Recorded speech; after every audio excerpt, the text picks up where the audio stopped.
Bismillahirrahmanirrahim. Assalamualaikum warahmatullahi wabarakatuh.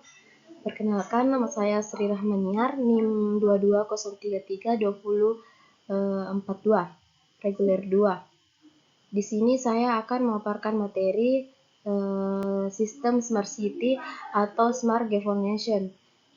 Dan untuk memenuhi mata kuliah Smart City dan dosen pengampu Dr. Amiruddin Eskom MT.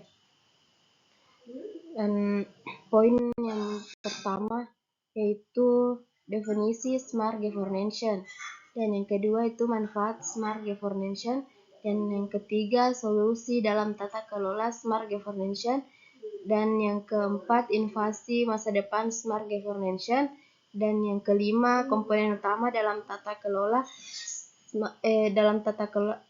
kota cerdas, dan yang keenam teknologi yang mendukung Smart Governance, dan yang ketujuh kesimpulan dan penutup, dan yang terakhir yaitu pertanyaan. Dan penjelasan yang pertama yaitu definisi Smart Governance. Smart Governance diartikan sebagai tata kelola kota pintar serta tata pamong pemerintah daerah yang secara cerdas mampu mengubah pola-pola tradisional birokrasi sehingga menghasilkan bisnis proses yang lebih cepat, efektif, efisien, komunikatif, dan melakukan perbaikan.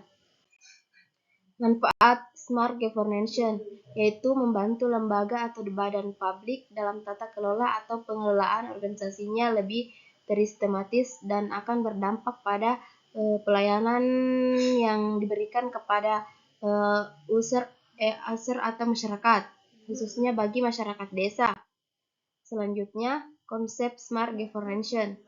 Konsep dasar governance sejatinya tidak hanya mengatur tata kelola pemerintah, mencakup tata kelola interaksi antara institusi formal, yaitu negara dan masyarakat sebagai sipil atau masyarakat ekonomi. Inovasi di masa depan Smart Governance.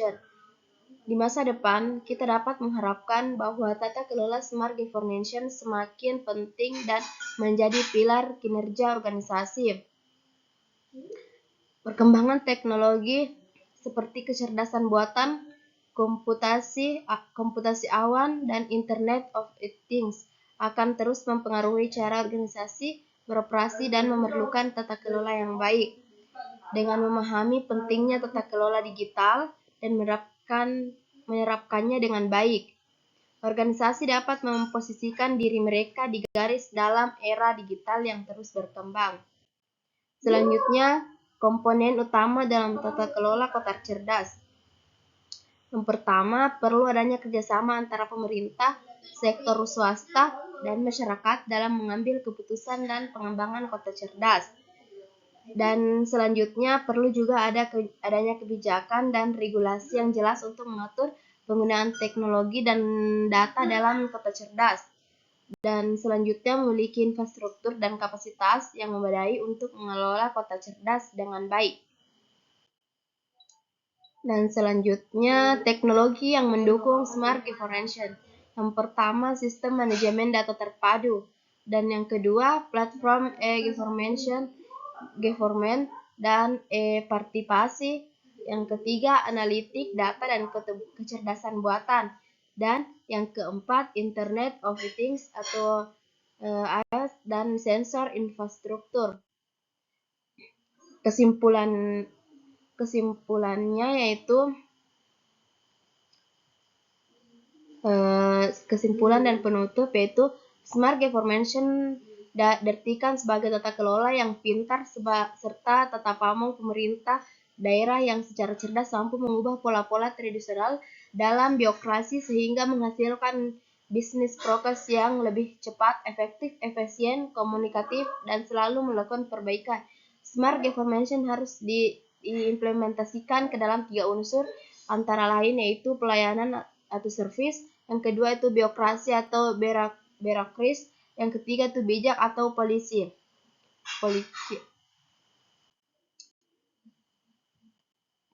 Selanjutnya itu pertanyaan dan jawaban dari teman-teman. Dan pertanyaan yang pertama itu dari Ayu Amirah. Dan pertanyaannya, prinsip dasar apa yang mendasari good governance? Dalam menganalisis pelaksanaan prinsip good governance, penulis menggunakan konsep menurut UNDP atau United Nation Development Program. Dalam Sudarmayanti 2004 yang terdapat 4 prinsip utama dari good governance, yaitu akuntabilitas, transparansi, keterbukaan, dan aturan hukum. Pertanyaan yang kedua itu dari Steyuniarti. Apa kelemahan dari good governance? Masih terdapat kelemahan dalam implementasi good governance, yakni proses transparansi, kelemahan informasi, manajemen, transparansi pemerintahan belum berkembang dengan baik. Selanjutnya dari pertanyaan Nabila Syahra Sulaiman, yang ketiga, faktor pendukung smart governance. Jadi faktor pendukung dalam mewujudkan konsep smart governance adalah keterlibatan perguruan tinggi, adanya peran corporate social responsibility atau CSR, adanya kebijakan dari pemerintahan pusat dan pemerintah provinsi, serta adanya peran aktif masyarakat.